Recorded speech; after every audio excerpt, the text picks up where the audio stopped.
दोस्तों, जय माता दी। मैं सत्यनारायण शर्मा अल्टीमेट ज्ञान में आपका हार्दिक स्वागत करता हूं। दोस्तों, काल सर्प दोष जैसा कि नाम है वैसा ही यह भयभीत करने वाला भी है। जब आप काल सर्प दोष का नाम सुनते हैं एकदम करंट सा लगता है, पर दोस्तों भयभीत होने की आवश्यकता नहीं है। इनके घरेलू उपाय हुआ करते हैं और आप भी अपने घरेलू उपाय के द्वारा इसे आसानी से दूर कर सकते हैं। हालांकि हम समय समय पर इसके बारे में आपको बताते रहते हैं, फिर भी हमारे प्रेमियों के आग्रह यदा कदा आते रहते हैं, जी काल सर्प दोष पर वीडियो तो बनाएं। काल सर्प आपकी कुंडली में एक ऐसा दोष जहां पर एक तरफ राहु हो, एक तरफ केतु हो और एक तरफ सारे ग्रह आ जाएं, तो कहा जाता है कि एक तरफ सर्प का मुख है और एक तरफ पूंछ है और एक तरफ सारे ग्रह हैं, तो वो उन्हें बाहर नहीं निकलने देते। वे काल के जाल में फंस जाते हैं और यही काल सर्प दोष कहलाता है। जब भी कोई काम बनने को होता है तो काल सर्प दोष बड़ी रुकावट बनकर सामने आ जाता है और जीवन में नहीं बन पाते इनके काम। और जब रुक जाते हैं, काम ही नहीं बन पाते, तो फिर जीवन कैसे चलेगा। तो आइए दोस्तों, हम काल सर्प दोष पर ही दो बातें कर लेते हैं। पुराने समय में तो ये सपेरे हुआ करते थे, इनके पास सांप हुआ करते थे, तो जिन पर काल सर्प दोष हुआ करता था वे सपेरे को मनचाही दक्षिणा दिया करते थे और उनमें से नाग नागिन को, और नाग नागिन नहीं है तो किसी अलग दूसरे सांप को, सर्प को वो छुड़वा देते थे जंगल में और फिर उसे भोजन करवाते थे उस सपेरे को। और भगवान शिव से काल सर्प दोष हटाने के लिए विशेष प्रार्थना की जाती थी। ये उपाय हुआ करता था पहले, लेकिन आज न सपेरों के पास सर्प हुआ करते हैं और न सपेरे जल्दी से मिलते हैं। तो इनके लिए एक छोटा सा नुस्खा है दोस्तों, और बस नुस्खा भी बड़ा आसान है। इसके लिए चांदी के बने हुए छोटे छोटे नाग और नागिन, ये छोटे छोटे तारों के द्वारा ही बना दिए जाते हैं, नाग और नागिन की शक्ल दे दी जाती है। बस यही आपको 5 जोड़े लेकर के आने हैं। ये जो सोनार ज्वेलर्स होते हैं ना, इनके पास में ये बने बनाए रहते हैं। बस दोस्तों, जैसे ही आप ये ले आएंगे अपने घर पर, तो रख देना अपने पूजा स्थान पर। अब सोमवार को एक जोड़ा इसमें से ले लेना। आपने दोस्तों एक लोटे में शुद्ध जल भर लेना, थोड़ा कच्चा दूध डाल लेना, थोड़ा सा चावल डाल लेना, थोड़ी सी चीनी यानी मीठा डाल लेना। इतना सा आपका काम है दोस्तों। अब यह जो नाग नागिन है चांदी के बना हुआ, यह एक जोड़ा आपके काम आएगा। 4 जोड़े अगले फिर आने वाले 4 सोमवार को काम आएंगे।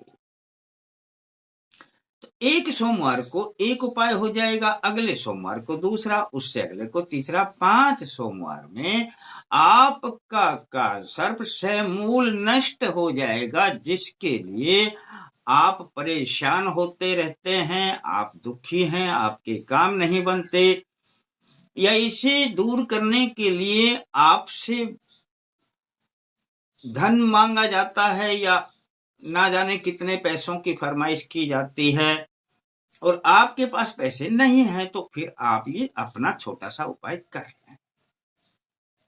अब यूं जिनके पास धन होता है वो तो अपना करवाते भी हैं, अपनी पूजा पाठ भी करवाते हैं। करने वाले चाहे लाखों की पूजा करवाओ, वो एक अलग विषय हो जाता है। लेकिन मैं जो जिस विषय पर बोल रहा हूं वो है एक साधारण घरेलू उपाय। आप कभी नहीं कहेंगे कि काल सर्प दोष है। लोटे में जब आपने ये सब चीजें डाल ली दोस्तों, तो यदि आपके घर में गंगा जल है तो थोड़ा सा गंगा जल और डाल देना, और नहीं है तो कोई बात नहीं, पर इतनी चीज तो आप डाल ही डाल देना। मैंने जो लोटे में ये चीजें डलवाई, अब इनके साथ में एक नाग नागिन का जोड़ा ले लेना, उसके दोनों के ऊपर नाग और नागिन के फन के ऊपर कुमकुम से यानी रोली से तिलक कर देना, और अब इसे दोनों को लाल धागे से बांध देना परस्पर। लाल धागा यानी मोली, जिसे हम कलावा बोलते हैं, बांधना इस प्रकार से कि आपको खोलने में सुविधा रहे। ये वहां जाकर खोलना भी है आपको, ये आपको शिव के मंदिर में ले जाना है दोस्तों। बस सोमवार को अब इसे नाग नागिन को बांध करके और लोटे में डाल देना जिसमें आपने ये सब चीजें डाली हुई है। चले जाना भोलेनाथ के मंदिर में दोस्तों, और आप ओम नमः शिवाय बोलते हुए अब धीरे धीरे करके शिवलिंग के ऊपर जल को डालेंगे, ओम नमः शिवाय बोलते रहेंगे। अब जल जल तो गिर जाएगा, नीचे जो शेष रहेगा चावल वगैरह जो भी है उनको भी निकाल लें और शिवलिंग पे रख दें। और जो नाग नागिन निकालोगे ना इसमें से, अब इसको खोल लेना दोस्तों, खोल करके और शिवलिंग पर रख देना।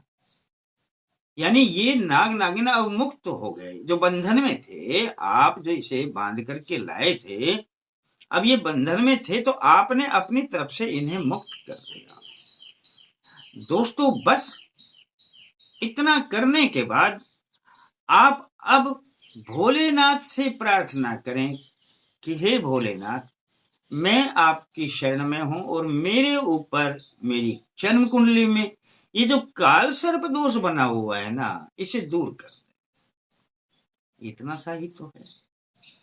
और दोस्तों जब आप जाते हैं ना वहां पर, भोलेनाथ की आरती याद है तो आरती पढ़ लेना, नहीं है तो मोबाइल में निकाल करके पढ़ लेना, नहीं पढ़ो तो और 5 मिनट ओम नमः शिवाय की जप कर लेना। यानी 5 मिनट अलग से बैठ के कर लेना अपनी 4 दीवारी के अंदर। और एक बात का विशेष जो ध्यान रखना है कि वो उनका जो दान पात्र बना होता है ना, उस दान पात्र में जरूर कुछ डाल देना। जो भी डालें अपनी इच्छा के अनुसार आपकी दक्षिणा डाल देना दोस्तों। ये छोटा सा उपाय है और इस उपाय में आप का 5 नाग नागिन भी लाएंगे ना, खूब ये सारी चीजें लाएंगे तो आपका 500 रुपए का भी खर्चा नहीं होता। और कोई नाग नागिन 50 का भी दे देता है एक जोड़ा, कोई 60 का भी, कोई 100 का भी दे देता। मान लिया जाए आपका 100 का दे दिया, एक 500 रुपए का खर्चा नहीं। जिसके लिए आप 30-30, 40-40 हजार, 20-20 हजार की पूजा करवाते हैं, और दोस्तों भले ही पूजा करवा लें आप, फिर भी ये उपाय आपको करने पड़ेंगे। आप जब अपने हाथ से कुछ करेंगे ना, अपने द्वारा कुछ करेंगे ना, तभी काल सर्प दोष से मुक्ति मिलेगी। काल सर्प दोष भले ही जीवन में बहुत बड़ी रुकावट हो आपके लिए, लेकिन है इसका बड़ा साधारण उपाय। और साधारण उपाय है एक सोमवार का, मैंने बता दिया है। अब ऐसे 4 जोड़े आपके पास में और रखे हैं, तो एक सोमवार को बस एक जोड़ा नाग नागिन का ले लिया करें। इसी विधि के द्वारा सोमवार को शिव मंदिर में चले जाया करें और इसी प्रकार से चढ़ा दिया करें। अब एक सोमवार समझ में आ गया तो 4 सोमवार और कर दोगे, इसमें तो कोई दिक्कत वाली बात है ही नहीं दोस्तों। यदि 5 सोमवार आपने कर दिए ना, तो फिर समझ लेना आप कभी नहीं कहेंगे कि मुझ पर काल सर्प दोष है। और इस समय जब मैं वीडियो डाल रहा हूं ना, उस समय तो सावन लग रहा है, और सावन में अगर 1-2 सोमवार सावन में भी कर देंगे ना, तो बाकी फिर भी कर देंगे, तो फिर कहना ही क्या है। इसका इतना अच्छा रिजल्ट आएगा कि आपको जीवन में काल सर्प दोष से कभी परेशानी नहीं आएगी। पर दोस्तों, है बड़ा छोटा और सरल उपाय, पर मन मानता है आपका तो कर लेना, और अच्छा लगे तो किसी को बता देना, और थोड़ा अच्छा लगे तो दोस्तों लाइक करने के बारे में भी थोड़ा सोच लिया करें। फिर मिलते हैं दोस्तों नए अंक के साथ, तब तक के लिए जय माता दी।